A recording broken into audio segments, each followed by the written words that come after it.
Hello, I'm Hayley Peckham and welcome to Borderline Personality Disorder Awareness Week. I'm doing a short video today, which I feel a little self-conscious about, which is about my life and my journey, some of my struggles and some of my triumphs.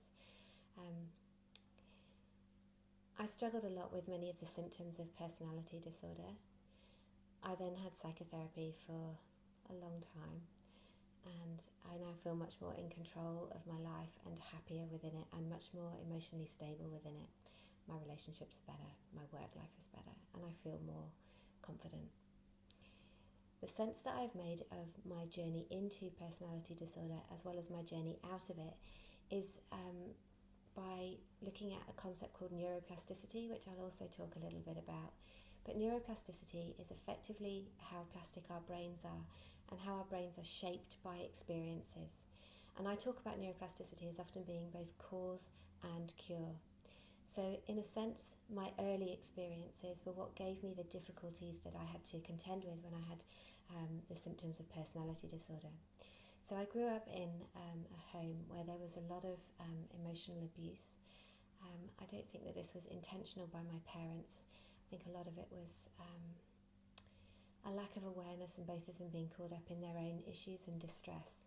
Nevertheless, I was caught in a lot of double binds where I absolutely couldn't win as a child, where I was trying to earn affection a lot of the time, and I was also made responsible for other people's moods and well-being and behaviours, which I think did me quite a lot of harm.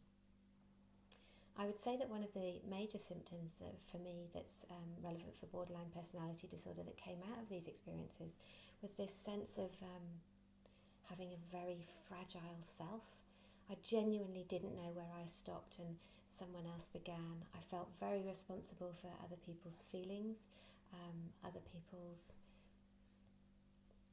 moods and other people's behaviours, as though I was in control of them and I had to do something to change that.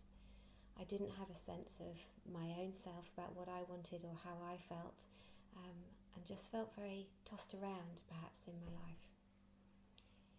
Another major symptom that I think that came out of that my early experiences was I was very emotionally dysregulated. So I've heard people describe personality disorder as being like having no skin, and that is what it's been like for me a lot of the time, is when there are struggles in relationships or difficulties in relationships, or when I do something wrong, I am overwhelmed, often with shame and often with self-hate and often also with fear and a driving insecurity that I am not worthy, I am not enough, very shame-prone in that sense, and that feels like it relates very much to my childhood experiences where I didn't feel worthy of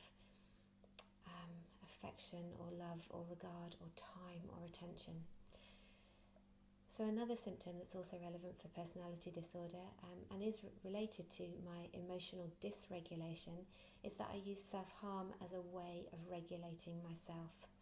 So when in these overwhelmed states of fear or rage and self-hate and disempowerment, the thing that I used to do that would calm me down was cut myself or harm myself in some way, but usually it would be cutting myself.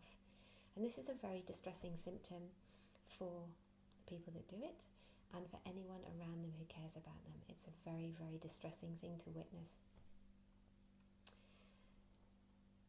I will say that it was testament to how bad I was feeling inside myself that I needed to self-harm in order to calm myself down. It's a very extreme way of regulating. I was very fortunate that I came across a very good psychotherapist. And in contrast to my childhood, my psychotherapist provided a space where I could take my emotions. They weren't used against me. My vulnerability was not, it wasn't misused. My emotions weren't misused. They were heard and understood and often soothed and responded to, empathized with. How would anyone feel different if that had happened to them was a message that I was getting. And that helped me accept myself. It helped me accept the way I was. It helped me accept the intensity of the emotions that I'd suffered. And in this space in psychotherapy, I gradually got a sense that relationships could be safe places. They could be places where I could bring my real, authentic, fragile, turbulent, emotional self, and that was okay.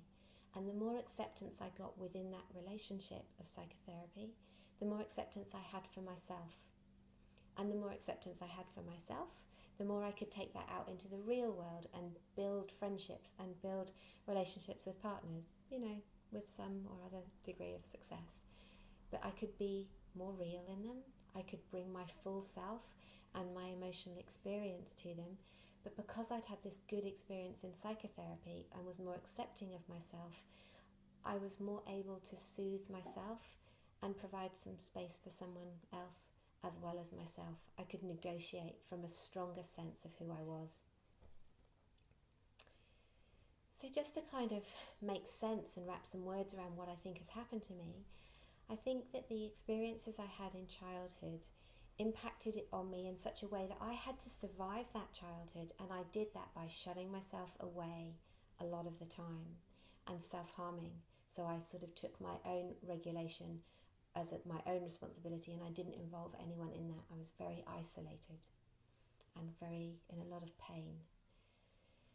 I think that what happened there was my neuroplastic brain did what I had to do to survive in that experience. But as I grew older and became an adult, I didn't want to live that way in the world. I didn't want my relationships to always be that way, and I certainly didn't want to perpetuate the way that I was being on my family and on further generations.